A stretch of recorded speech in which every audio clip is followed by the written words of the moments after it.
இங்கிலீஷில் ஒரு சே இருக்கு, பட்டாம்பூச்சியை நீ எவ்வளோ தூரம் தொடர்ந்து போறியோ அது அந்த அளவுக்கு உன்னை விட்டு தூரமாக பறக்கும். ஆனால் நீ ஒரு அழகான பூந்தோட்டம் உருவாக்கினா நீ பிடிக்க ட்ரை பண்ண அந்த ஒரு பட்டர்ஃப்ளை மட்டும் இல்லை, அதே போல் 100 பட்டாம்பூச்சிகளும் அந்த தோட்டத்தை தேடி வரும். அப்படி வரலனாலும் ஒரு அழகான பூந்தோட்டம் உனக்கு சொந்தம்.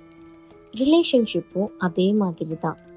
எவ்வளோ தூரம் ஒருத்தவங்களுக்காக நீங்கள் உங்கள் லைஃப்பை மாற்றினாலும் அவங்களுக்கு உங்கள் அருமை புரிய போகிறதே இல்லை. கொஞ்சம் யோசிச்சு பாருங்க, அந்த ஒருத்தர் இல்லைன்னா நான் யாரு? நினைக்கவே முடியலல்ல. ஆனால் அதுதான் உங்கள் வேக்கப் கால்.